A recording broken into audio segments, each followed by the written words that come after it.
Okay, so if you want to get the most out of your time in a new country, I'm going to tell you this one thing and I want you to take it to heart. Get lost. Now, that's not an insult, it's a direction, and I do mean it literally. Let me explain. If you want to see the sights, you could book a group tour with your new travel friends, you could use an itinerary from a travel site, or you could take a trip with your skeezy host to his favorite bar where he can show you off to all his friends. Yes, that last one does happen. Now, my host in Bali wasn't skeezy. His name was Agung, and he was the coolest guy ever.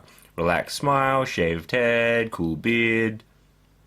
And he was just covered in tattoos, but he was genuinely enthusiastic about what his country had to offer. Over breakfast that first day, Agung told us about the swastika. In Bali, this means stability or balance in all things, but someone took this and tilted it, which means that all things were unbalanced. Then he told us about the beach, and the gym made of iron bars and concrete blocks, and as soon as he heard the word gym, Danny's eyes lit up, so off we went to find it. It was a trek. We didn't have data yet, so we were using a map Agung made for us, and as you probably guessed, we got lost. The people we met all gawked at Denny looking amazing with his tan and his muscles, and at me with my thick layer of sunscreen, towel on my head like a bad Halloween costume, and cheap Daiso sunglasses. Get off my back, I burn easy. But they were friendly and we found ourselves having fun.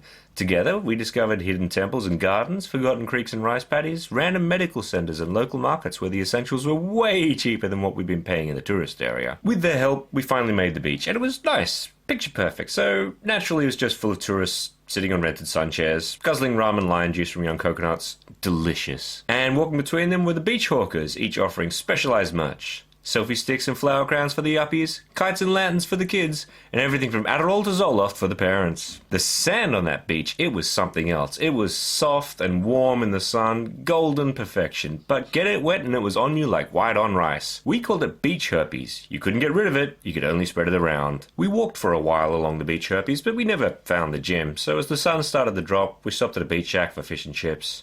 We took turns taking photos jumping in front of the sunset, because that was a thing back then. And we left. Stumbling back home, we told the other guests about the experience. They seemed shocked. You walked to the beach and back? Why not get a taxi down? Are you insane? But it was too late. I loved it. The buildings, the people, the mad tangled wires. I loved all of it. Actually, the tangled wires were a bit of a sticking point. Is this safe? Can we, is this okay? But safety aside, these things helped show me that it was possible to live differently. You didn't see these things back home. We didn't have street vendors selling soup from gigantic shacks they pulled with bikes, or people turning their front rooms into 7-Elevens full of interesting and exotic snacks, or petrol being sold in old vodka bottles because it was a known measure. Again, not sure if it's safe, but it was there. And sure, a lot of these aren't like deliberate actions of people who are trying to be different. They're a necessity, an accepted part of life. The point was, for me, in that time, these things served to show me just how much of my life I took for granted. I never thought of doing any of these things, of exploring, making, selling, of being friendly to strangers just because they were there. Getting lost showed me these differences, and it's a practice I keep up now, except for the towel bit. I find a place near where I'm staying and I try to walk there. It helps me get a sense of where I am. It means I rarely get lost when it matters. And as an added bonus, I usually know what's nearby and how much things cost. Need a haircut? No problem. Having trouble finding cheap local food? Follow me. Got bitten by a street dog and need a hospital? Buddy, it's your lucky day. Okay, I guess not really. Let's get you to a doctor.